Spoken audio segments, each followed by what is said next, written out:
Salut, j'espère que tu vas bien. Aujourd'hui on se retrouve dans une nouvelle vidéo et je vais vous présenter mon tutoriel pour la collaboration Creative Friends Club. Pour ceux qui viennent d'arriver sur ma chaîne, vous vous demandez en quoi consiste cette collaboration et en fait c'est très simple. C'est un peu comme une team de créatrices où tous les 2 mois on vous propose non pas 1 mais 6 tutoriels sur une thématique car on fait divers tutoriels sur toutes nos chaînes. Donc comme ça vous avez un max d'inspiration, donc j'espère que ce principe vous plaît. Et ce mois-ci le thème était collier court. Alors à l'origine, pour la petite anecdote, c'était le thème torque, mais je n'avais vraiment aucune inspiration après des mois de réflexion. Du coup je me trouvais face à un mur littéralement, donc j'ai essayé de parler avec les filles et tout pour leur dire que là vraiment j'étais dans un blanc total. Vous voyez le néant, c'était un peu mon cerveau quand je réfléchissais à une création pour ce thème. Du coup on a élargi le thème à collier court, donc je suis très contente de pouvoir vous partager ma création que j'ai enfin réussi à réaliser. Voilà, donc c'est quand même un défi cette collaboration car je fais des thèmes que je n'ai pas forcément l'habitude de travailler, mais je trouve que du coup c'est cool, ça permet de défier un petit peu notre créativité. Donc j'espère que ce tutoriel va vous plaire. Et donc une fois que vous aurez visionné mon tutoriel, vous pourrez aller découvrir les tutoriels des 5 autres filles. Donc je vous mets leur petit pseudo à côté de ma tête, mais de toute façon tous les liens seront répertoriés dans la description. Vous pouvez également nous suivre sur notre compte Instagram dédié Creative Friends Club.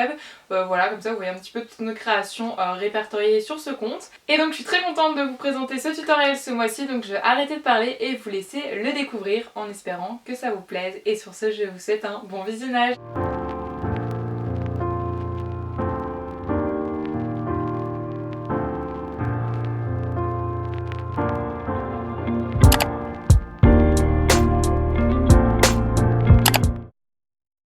Donc pour le matériel, vous aurez besoin de tiges à œil, d'une pince coupante, de bâtons d'esquimau, d'un rouleau, d'un outil en silicone, de lames coupantes et d'un scalpel, d'un pinceau, des poudres perlex, donc or et argenté, de la feuille d'or, un patron, donc voilà je vous mets l'image à l'écran, il vous suffit juste de le reproduire sur une feuille. Il faudra également une plaque de texture, un pochoir de chez Graines Créatives, donc là j'ai choisi celui avec les petites étoiles. Et pour les couleurs de pâte polymère, il faudra du blanc et celle-ci qui est un rose antique que j'aime beaucoup.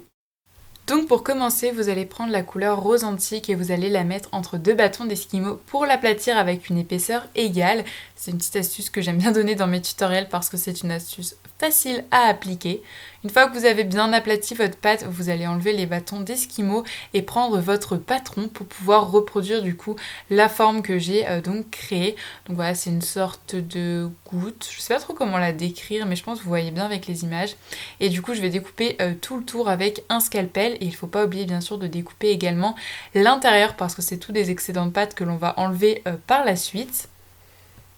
Une fois que tous les excédents de pâte sont enlevés, on va venir donner une forme plus arrondie à notre création parce que là on voit bien la coupure du scalpel avec justement mon outil en silicone. C'est très pratique à utiliser pour affiner les bords de votre création. Donc je fais ça tout le tour et il faut bien évidemment pas oublier de le faire au milieu également. Comme cette création va être montée en collier, je n'oublie pas de mettre une tige à œil dans le bout de ma création. Du coup voilà, je vais en mettre de chaque côté. Et une fois que j'ai fait ça, je vais pouvoir venir texturer donc avec une plaque de texture voilà, pour donner un petit peu de motif et de relief à cette partie du collier. Donc j'appuie bien avec mes doigts pour que le motif soit bien imprégné.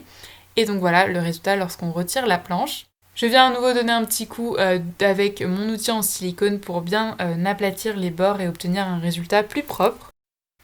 Et voilà une partie de ma création, vous verrez que je viendrai rajouter des détails par la suite, mais du coup on va s'occuper de la deuxième partie du collier. Donc pour cela je vais prendre de la pâte blanche et je vais à nouveau l'aplatir entre 2 bâtons d'esquimau pour obtenir une plaque blanche de la même épaisseur que ma plaque violette, enfin rose-violette. Donc voilà, j'aplatis tout ça pour que ça soit uniforme et après je vais reprendre mon patron et à nouveau découper, mais cette fois-ci la forme de l'autre côté pour faire l'autre côté du collier. Et donc voilà le résultat. J'aime beaucoup cette forme mais je ne saurais pas trop la nommer, je vous avoue. Donc ensuite nous allons prendre encore une fois une tige à œil pour la planter à l'autre bout du collier, comme ça on va pouvoir faire le montage après cuisson. Et ensuite je viens prendre mon pochoir de chez Graines Créatives et le mettre sur ma plaque blanche et à l'aide d'un pinceau je vais appliquer ma perlex or, voilà la poudre perlex. Je trouve qu'elle marche super bien, ça fait vraiment un résultat très homogène et j'aime beaucoup du coup utiliser ce genre de technique. Franchement les pochoirs de chez Graines Créatives, rien à redire, très facile à laver d'ailleurs avec une lingette ou même sous l'eau, il n'y a pas de problème, ça se lave très très bien. Et la magie opère lorsque l'on retire le pochoir. Vous allez voir, j'adore ce moment. C'est tellement satisfaisant quand on découvre la création en dessous. Je vais reprendre à nouveau du blanc pour l'aplatir, mais cette fois-ci très finement. C'est pour ça que j'ai pas pris de bâton d'esquimau. Et je vais découper à l'intérieur une lune, voilà, que je vais rajouter du coup sur mon plastron. Donc je découpe une lune, j'enlève l'excédent et ensuite je vais la coloriser avec toujours mes perlex or. Donc pour cela je reviens prendre un pinceau et je viens tout simplement prendre ma poudre et l'appliquer sur toute ma lune. Et franchement la poudre perlex sur le blanc ça ressort super bien, j'adore, ça s'applique très très facilement. Puis je viens placer ma lune sur mon plastron, donc à peu près au milieu. Donc voilà, je viens aplatir un petit peu avec mes doigts, mais également avec un outil en silicone pour qu'il adhère bien à la pâte. Et ensuite, il va falloir assembler les deux parties. Donc je viens mettre la partie rose antique sur le dessus pour que ça se chevauche. Et avec un outil en silicone, je vais bien appuyer pour que les deux parties de la création adhèrent bien ensemble. Voilà, pour pas que ça se déforme après cuisson. Ça serait dommage d'avoir un collier cassé en deux. Et comme je vous ai dit, j'avais dit qu'on rajouterait un petit peu de détails sur la deuxième partie. En effet, je vais mettre du perlex nacre, donc c'est un peu un blanc. Je trouve que ça rajoute un petit peu de finition sur cette partie, donc voilà, j'en ai mis tout partout en fait, pour donner un petit peu de finition. Je trouve que les perlex, ça donne justement cet effet qu'on aime beaucoup, un peu de brillance. Et ensuite, je vais prendre de la feuille d'or et je vais couper des petits morceaux avec mon scalpel et les placer de manière aléatoire sur toute la partie rose, des plus ou moins gros morceaux. Il faut vraiment alterner les tailles pour avoir un résultat qui vous convient en tout cas. Donc voilà, ce collier est terminé, en tout cas la partie en pâte polymère, c'est pourquoi maintenant il va falloir le mettre au four à 110 degrés pendant 30 minutes et on se retrouve après pour la partie du montage de bijoux. Donc pour le matériel concernant le montage du collier, vous aurez besoin d'une pince coupante et d'une pince ronde.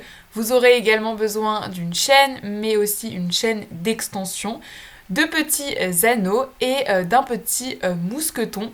Et bien sûr 4 perles des couleurs de votre choix, ainsi que 2 tiges à œil. Donc pour commencer, vous allez prendre une tige à œil et vous allez y insérer les perles. Donc je mets d'abord la plus grosse, donc celle avec les petites étoiles. Et ensuite je vais mettre la plus petite et après je vais plier ma tige à œil et la refermer avec une pince à bout rond pour faire une boucle. Et je fais ça x2 pour les deux côtés du collier. Je viens ensuite ouvrir le côté avec la perle la plus grande pour y insérer ma création. Donc voilà, après je viens refermer grâce à la tige à œil que j'ai mis juste avant la cuisson. Une fois que c'est fait, je viens ouvrir l'autre côté pour y insérer la chaîne. Donc voilà, après je referme, c'est vraiment du montage basique et très simple à réaliser. Et je fais ça bien évidemment des deux côtés. Voilà le résultat du collier. Une fois que nous avons tout monté, il ne reste plus qu'à faire la coupure pour pouvoir venir l'accrocher parce que comme c'est un collier court, on ne peut pas l'enfiler d'un seul coup. Donc du coup, je viens couper au milieu de la chaîne et d'un côté, je vais y mettre ma chaîne d'extension et de l'autre, je vais y mettre mon mousqueton grâce à un anneau. Et voilà, ce tutoriel est terminé. J'espère qu'il vous aura plu. Si c'est le cas, n'hésite pas à t'abonner et à liker cette vidéo. Et sur ce, je te laisse découvrir les tutoriels des autres filles. Bye!